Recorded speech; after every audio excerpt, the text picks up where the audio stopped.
Hello, Cancer, Sun, Moon, Rising, and Venus signs. Kamusta kayo? Sana po nasa mabuti kayong kalagayan. Welcome back po sa Star Tarot.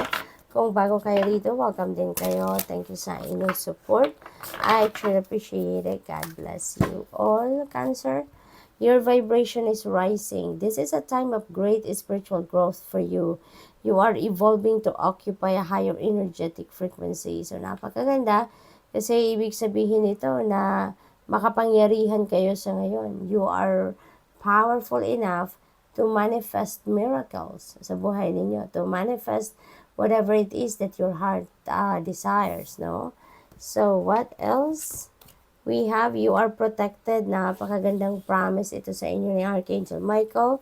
You are safe within my bubble of light. Okay? You can proceed with confidence. Kaya wala ka ding dapat na ikatakot talaga. Wala ka ding dapat na ipag-alala kasi you are safe. No? You are always protected. Parang binabalot ka lagi ni Archangel Michael ng kanyang bubble of light. Kaya kung ano man ang gusto mong gawin, ano man ang mga plano ninyo sa buhay, go for it. With confidence and assertiveness. Wala kayong dapat na ikakaba. Okay? What else? We have, you're ready for more. Your career is growing and blossoming. So, napakaganda. Kasi, papunta kayo doon sa pagtatagumpay. Papunta kayo doon sa tugatog ng inyong tagumpay pagdating sa inyong karera and negosyo. No? Now is the time to make the changes you have been contemplating. So, taking action, no, Cancer. Now is the time for you to take action na. Divine timing has come para gawin mo na yung mga pagbabago ninyo sa karera, no? We have stepped into the spotlight. You have a message that the world needs to hear. It's time to share your wisdom. So, siguro ano kayo, ang trabaho siguro ninyo, baka motivational speaker, baka kayo ay spiritual teacher, spiritual counselor, spiritual guide, mga ganon, ano, along those lines. Kaya marami na kayong wisdom, marami na kayong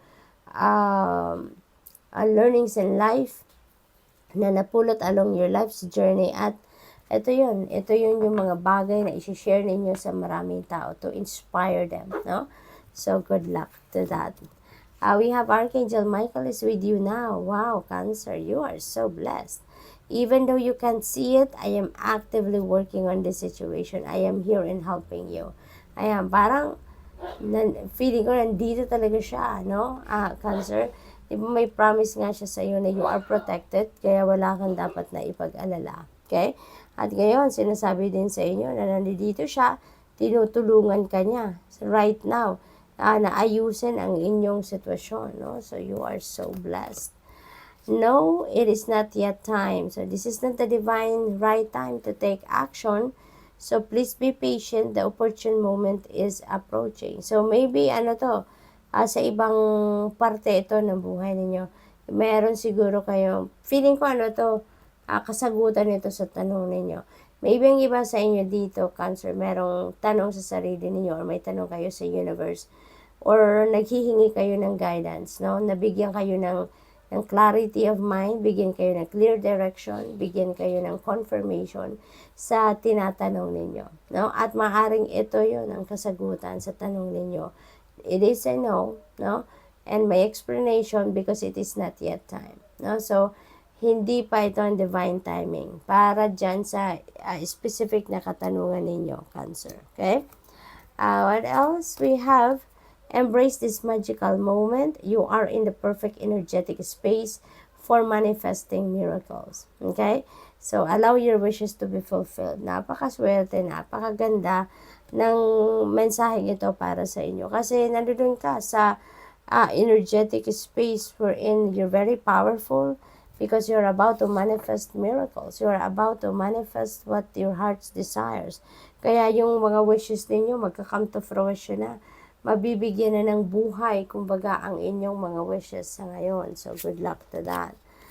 Embrace your life purpose. I am guiding you toward your divine life purpose.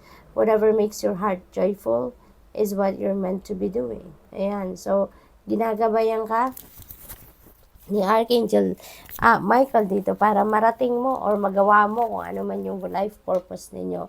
At iniimbitahan kayo dito na gawin ninyo kung ano yung nagpapasaya sa inyo, whatever it is that makes your heart sing. Kumbaga, no? Kasi when you are living your purpose already, makikita ninyo na masaya kayo sa ginagawa ninyo. No? Kung ano yung ginagawa ninyo, nakakatulong kayo sa mga tao, nakakatouch kayo ng buhay ng iba, at masaya ka ng ginagawa mo yan. Ibig sabihin yan, you are already living your purpose. At hindi lang sa ganon, no? Maaari din sa ibang sitwasyon, but whatever it is that you really love to do, no?